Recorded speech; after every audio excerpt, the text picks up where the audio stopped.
en un encuentro de kines en Epuyén, en Chubut, en la aldea Taytay Huepil, y estamos acá muchos seres compartiendo dentro del contexto de la ley del tiempo.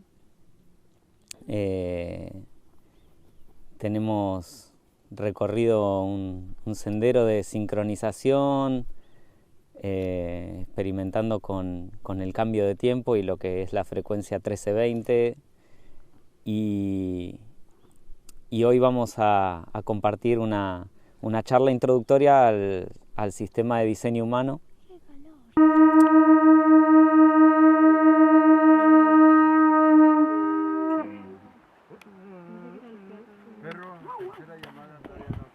Bienvenidos a todos en esta presentación. Les quiero contar antes que nada cómo yo me encontré con esto. Yo venía estudiando la ley del tiempo en toda la profundidad posible durante varios años, y 3 veces 3 personas diferentes me acercaron esto como: ¿conoces el diseño humano? Bueno, la primera vez no conozco el diseño humano. ¿Qué es? Bueno, mira, y entramos en internet y me dijo que alguien había desarrollado una síntesis con los hexagramas de I Ching, que son también los codones del ADN, como estudiamos en la ley del tiempo, con los chakras y con los signos astrológicos, y bueno, y que era una gran síntesis y que tenía como una información resarpada. No había mucho accesible, no había mucho disponible. Había una página que tenía algo de información y que vos tu carta la podías sacar gratis por internet, hoy todavía se puede, los aspectos básicos, y había una página que te explicaba un poquito de lo que salía ahí. Entonces entramos, yo hice mi carta, me salió que soy del tipo proyector, que ahora vamos a ver qué significa, que mi estrategia es esperar la invitación y que mi perfil es 1-3, que es investigador mártir. Y todo eso me resonó, me llegó así, me interesó en ese momento, sentí que algo me decía, porque, o sea, siempre fui muy investigador y bueno, la parte de mártir supongo que también está. Pero bueno, la segunda parte, o sea, cuando hablamos de un perfil, vayan sabiendo, ya yo les dije a cada uno un poquito, la primera parte es consciente y la segunda parte es inconsciente. O sea, yo soy un investigador consciente y un mártir inconsciente. Es una parte que me doy cuenta que está, pero no la tengo tan concientizada. La segunda vez, otra persona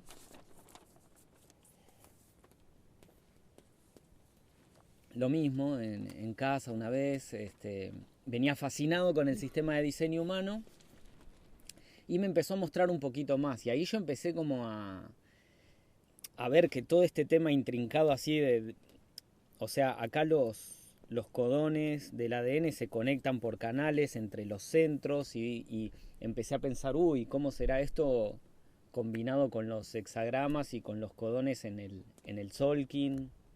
Y ahí sentí como que se me abría algo enorme por recorrer y empecé como a juntar información, pero tranqui.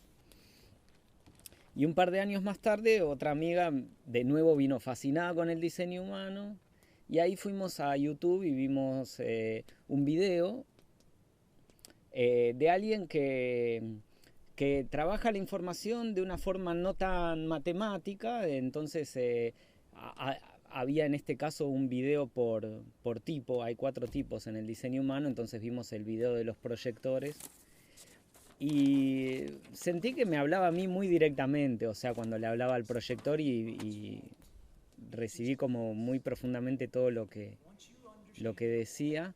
Y ahí, bueno, ahí yo empecé a estar fascinado con el diseño humano y empecé a investigar y a profundizar y a reunir todo el material que pude.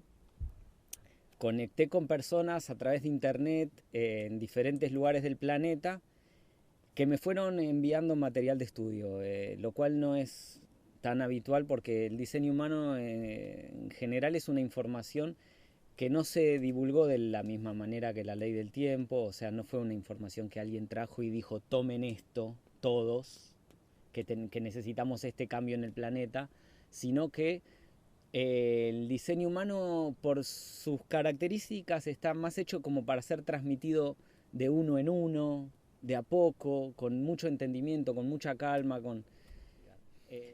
una de las primeras cosas que me llamaron fuertemente la atención con respecto a la ley del tiempo, bueno, es la historia de este señor que es Ra Uru Hu, como se dio a llamar. Esta es la persona que desarrolló el sistema de diseño humano. ¿Qué origen dijiste que es? Él es canadiense, nació en Canadá. Se llamaba Robert Alan Krakauer. Entonces, cuando en los 80 él se fue de Canadá sin avisarle a nadie, lo dieron por muerto, se fue a Ibiza. Y cuando llegó a Ibiza le preguntaron ¿cómo te llamas? Y Robert Alan, y él dijo Ra. Y que ahí estuvo desde el 3 de enero hasta el 11 de enero, 8 días, con la piel súper seca, con mucho dolor físico y con una voz transmitiéndole detalles de la creación del universo y de la especie humana y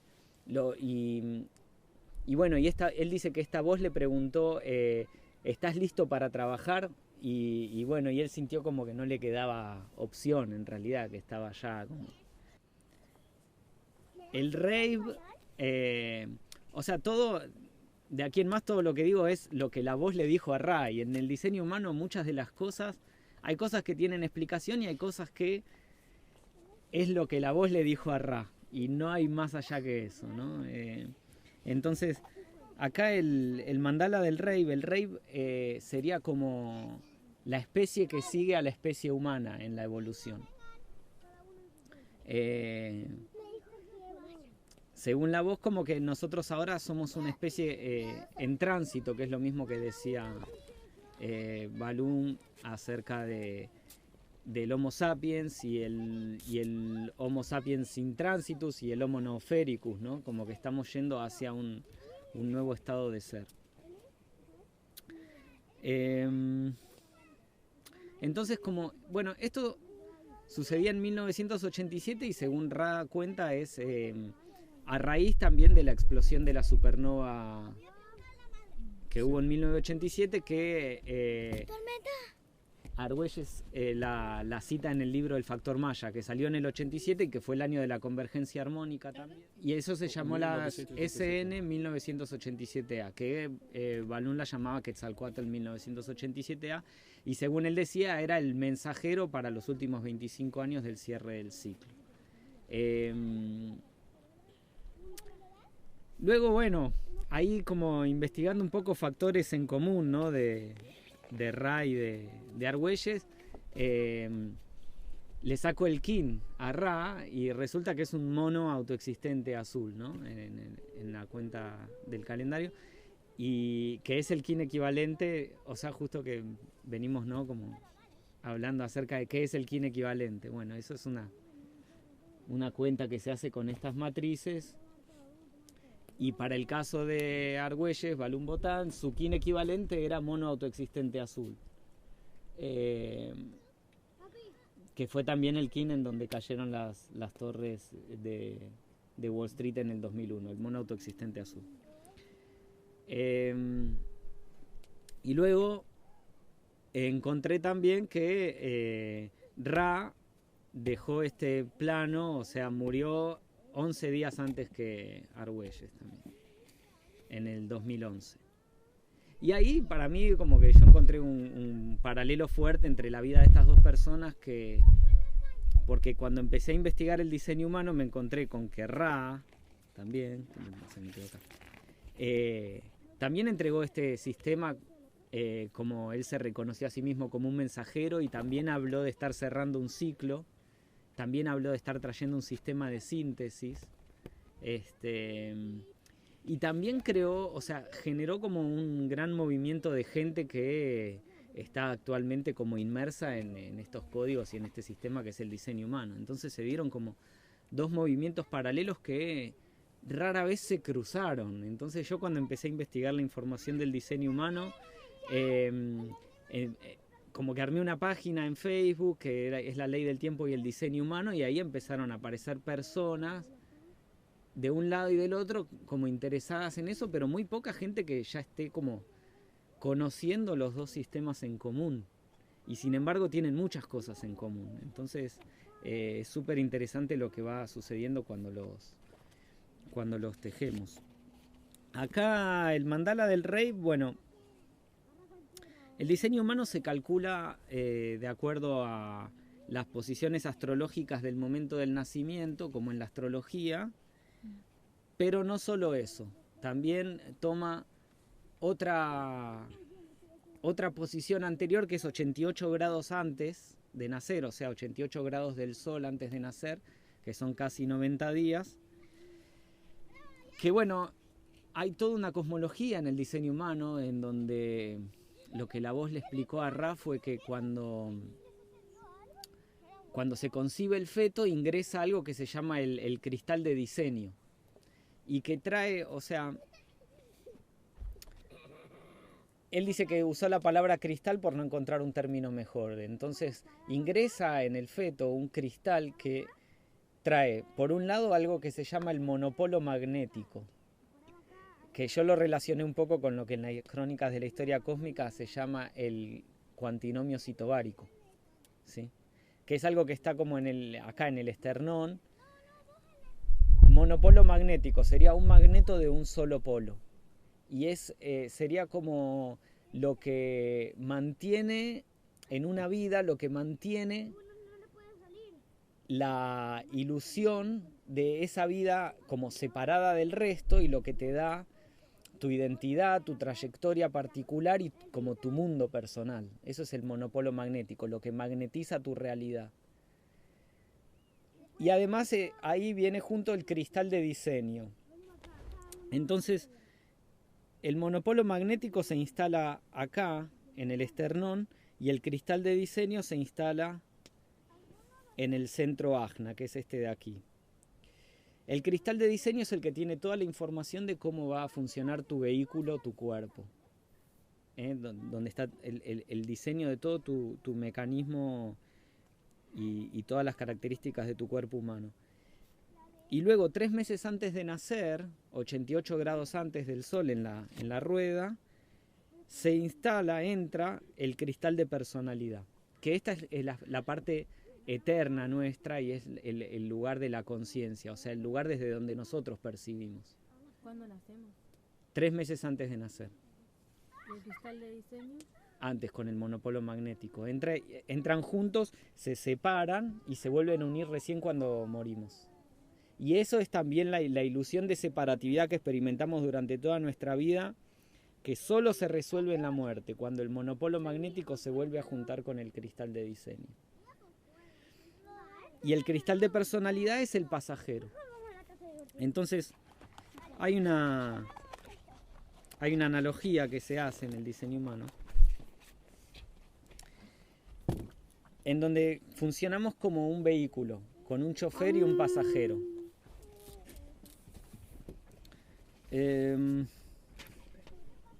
Entonces, el vehículo es el cuerpo. Y el cuerpo viene con un chofer, viene con este monopolo magnético en el que está toda la información de propósito, identidad y dirección que necesitamos para movernos en este plano. Y luego está el pasajero, que es el cristal de personalidad. Entonces, un tema que trae el diseño humano es lo siguiente. El pasajero es como, o sea, el vehículo con el chofer está guiando toda la realidad del cuerpo físico y toda la dirección y la trayectoria en el espacio, y es el que sabe cómo hacia dónde vamos y qué venimos a hacer. Y el pasajero, que es la personalidad consciente, es la que está aquí para observar y para reunir como toda la experiencia y desarrollar una conciencia particular. Pero el problema que normalmente experimentamos en esto es que el pasajero quiere conducir el vehículo. Esto sería que la mente, la parte de cómo yo pienso que soy, quién yo creo que soy, quiero dirigir mi vida y quiero decirle al vehículo para dónde ir y todo. Entonces el dilema que trae el diseño humano es como la información, esto de la estrategia y todo, es un sistema que lo que te brinda es la posibilidad de conocer mejor el funcionamiento de tu vehículo y cómo se maneja tu chofer para poder en el lugar ese que es mente, relajarte en el asiento del pasajero y poder observar tu película, cómo funciona sola.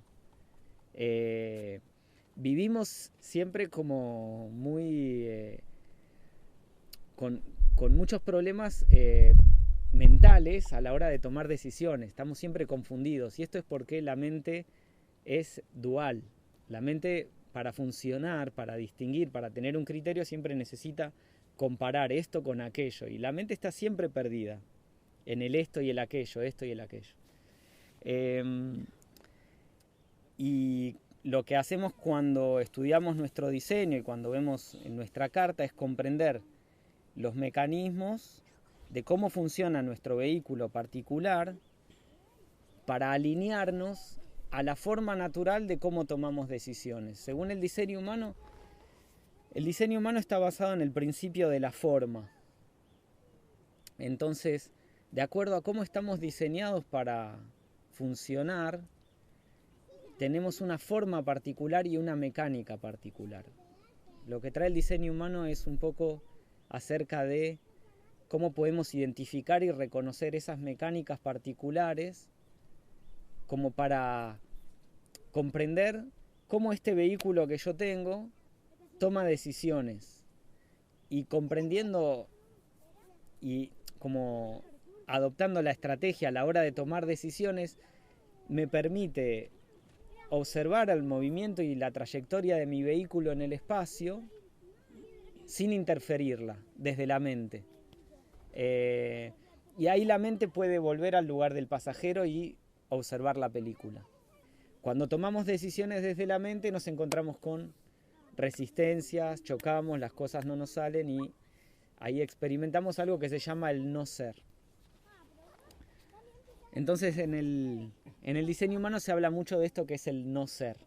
¿Qué es el no ser? Es lo que nosotros estamos acostumbrados normalmente a llamar el ego, como si fuera como el aspecto negativo del yo, ¿no? Hablamos del ego como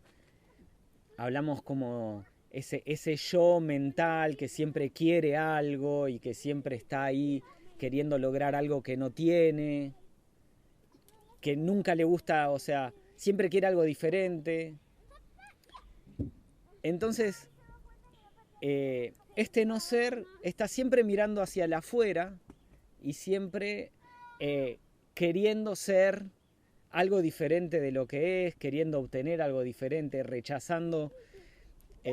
Muchas veces estamos como rechazando al presente porque nos vamos al pasado, porque nos vamos al futuro. Todas estas cosas, como habla Eckhart Tolle en El poder de la hora, ¿no? Como que la mente fuera de este momento, o sea, la mente en este momento pierde su vida, pierde su poder, entonces siempre está como yéndose hacia el futuro o hacia el pasado porque ahí es donde vive, ¿no? La mente, este ego, este yo.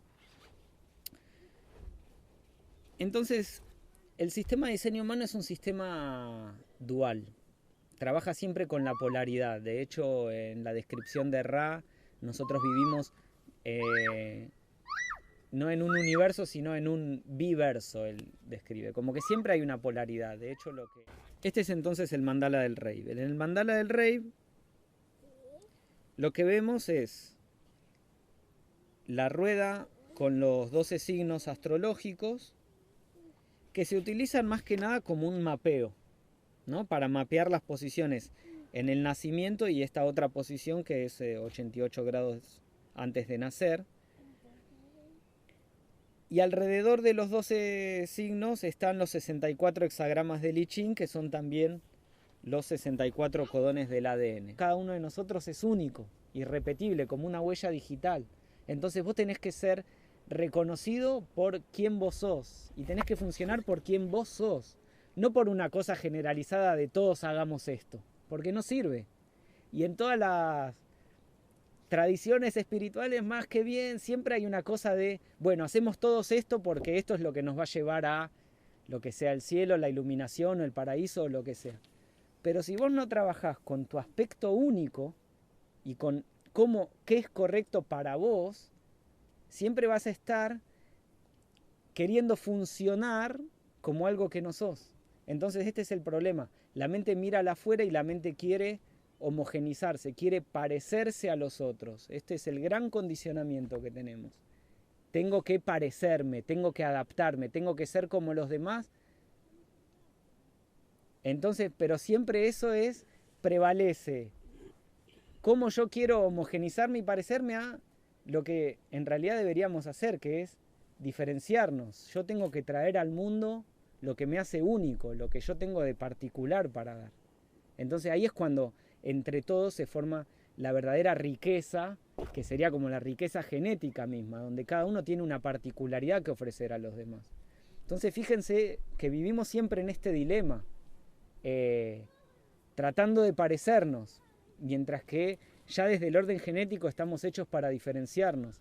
Entonces, lo que te da la experiencia de vivir tu diseño y de vivir con tu diseño es que te pone en contacto con cómo funciono yo, a diferencia de todo el mundo. ¿Cuál es lo que me hace único a mí? Entonces, de lo que se trata es de que vos puedas tomar decisiones siendo vos, y de que eso es lo que te va a dar la vida que te mereces, te va a poner en el lugar que te mereces y te va a dar también tu mitología personal. Que eso es lo que, por eso José Argüelles pasó a llamarse Balún Botán, porque fue alguien que encarnó su propio mito. Y esta información trae un conocimiento que alivia un montón de situaciones en respecto a cómo yo comprendo mi relación con los demás, quién es el otro, cómo funcionan, cómo funcionamos, qué mecánicas están sucediendo. Ah, mirá, porque si vos sos generador y yo soy proyector, o el manifestador entró y pum, hizo esto. Entonces, son situaciones mecánicas, no hay nada que podamos hacer para cambiar eso. Pero lo que sí podemos es como reconocer esos funcionamientos, y al reconocerlos desarrollamos una conciencia particular, que es lo que estamos acá para desarrollar, una conciencia. Y cuando está funcionando de acuerdo a tu diseño particular, y cuando te encontrás con que, o sea, después cuando empezás a estudiar tu carta, lo digo no solo por lo que me pasó a mí, sino por lo que veo que le pasa a la mayoría de las personas con las que trabajo y las que me comunico acerca del diseño humano, es un sistema que te da una información muy precisa acerca de tus funcionamientos. Una vez que empezás a entrar y empezás a ver las puertas y los canales y los planetas y cómo funciona el mecanismo de todo eso, en el momento en el que reconoces esos mecanismos en el aspecto vivo de tu diseño, que sos vos mismo, algo se empieza a relajar. Algo se empieza a relajar, que es toda esa contractura mental que tenemos de una mente obsesionada por la toma de decisiones, obsesionada por qué tengo que lograr en mi vida, qué tengo que manifestar. En el año 1781, cuando Herschel descubrió a Urano en el cielo, es como que la conciencia humana empezó a expandirse también. Ahí sucedieron varias cosas. Por un lado, el ser humano venía viviendo el ciclo de Saturno, que son 28 años. O sea, el hombre prehistórico a los 28 años ya caput. Entonces imagínense que a los 15 años ya era adulto. Y nosotros todavía vivimos como un poco esa conciencia que en el mundo de diseño humano se llama la conciencia de 7 centros, como refiriéndose a lo viejo, que es, creemos que a los 20 años ya tenemos que ser adultos. Y eso es la conciencia del ciclo de Saturno, que es de 28 años. Al momento en el que apareció Urano y el resto de los planetas exteriores, la conciencia humana se expandió y empezamos a vivir en el ciclo de Urano, que son 84 años. Y también el ciclo vital humano se alargó. Y ahora no entramos en la adultez por lo menos hasta los 40 años. O sea, somos todos tenemos una adolescencia tardía y a veces infinita. Entonces ahí aparecieron otras cosas. Apareció también el tipo proyector, que es más reciente en el planeta. Cuando pasó esto también se empezó a invertir un poco la jerarquía. O sea, y el manifestador empezó a retirarse de la cima. El generador empezó a liberarse del dominio del manifestador, como que empezó a independizarse y a salirse de su estado de esclavitud. Y el proyector aparece como guía, es alguien que puede orientar al generador en cómo administrar mejor su energía, cuando es reconocido e invitado a hacerlo. Pero no es alguien que viene a dominar a los otros, sino que es alguien que viene a orientar cuando se le invita, ¿no? Entonces esto es como lo que se describe como una inversión que hay en el orden jerárquico. Y después todo esto trae un tema también que es como que, bueno, ahora por ahí hacemos una breve pausa y después podemos mirar un poco los 9 centros. Y cuando veamos eso vamos a ver que lo que Ra habla es que hay una mutación particular sucediendo en el plexo solar. A partir de este momento en el tiempo, que es 1781, cuando tomás un ciclo de Plutón completo, que sería como el Plutón, que es el planeta más exterior, sería lo que va transformando y mutando todo el orden genético. Ese ciclo mutativo se completa en el año 2027 y la mutación que está sucediendo es que este centro, que es el centro del plexo solar, que hasta ahora funciona como un motor y es el motor emocional, se está convirtiendo en un centro de conciencia, que sería la conciencia del espíritu. Entonces, la conciencia del espíritu se desarrolla en el centro emocional, es a través de las emociones. O sea, en el diseño humano, estos 3 triángulos son centros de conciencia. Tenemos el vaso, que es la conciencia del ahora, la conciencia que nos mantiene alerta, la conciencia instintiva para la supervivencia, que es el primero que se desarrolló. Después se desarrolló la mente. Una vez que ya estábamos como encaminados en la supervivencia y mutó la laringe, bajó la laringe, empezamos a hablar, se empezó a desarrollar más el plano mental y la conciencia mental. Y actualmente estamos en la etapa del desarrollo de la conciencia emocional, que es la conciencia del espíritu. El vaso funciona en el puro ahora, es lo que te mantiene sano y salvo. La mente funciona en todo el tiempo, pasado, presente y futuro. Y el centro emocional es la ola emocional, que yo lo relaciono un poco con la onda encantada, que es la ola en el tiempo también. Es una ola. Entonces, ahí está, en cada diseño, si tenés definido el emocional o no, si sos una persona que está más navegando una ola emocional o no. Y ahí, bueno, entran toda una serie. Siempre en el diseño humano empiezan a haber más y más y más y más niveles de diferenciación. Vos una vez que agarrás tu diseño, lo empezás a estudiar más en detalle, empezás a ver cada pequeño aspecto que te diferencia y que te hace un ser único, particular y irrepetible, y seguir tu estrategia es lo que hace que vivas esa característica de ser único y esa característica de que hace que tu vida pueda llegar a ser una vida con tu mitología personal, porque es una vida que no es de otro, es tuya. Entonces, otro tema principal en el diseño humano es la autoridad. Estamos muy educados desde chicos a entregar nuestra autoridad a la afuera. Es algo que habla mucho la ola de Subuya, lo que le transmite el tío Joe a José. Le dice, vos toda tu vida estuviste poniendo tu autoridad en el afuera, es hora de que recuperes tu autoridad. Entonces, ¿cómo recuperás tu autoridad? Viviendo como vos mismo, viviendo como lo que vos estás hecho para hacer. No solo eso, sino que también vas a criar niños que los vas a criar con el poder de reconocer su propia autoridad. Nosotros crecimos con autoridad en nuestros padres, autoridad en nuestros maestros en la escuela, autoridad la policía, autoridad el gobierno, autoridad cualquiera, pero siempre la autoridad la tiene el otro y muchas veces y muchas personas viven de acuerdo a lo que piensan que a otros les gustaría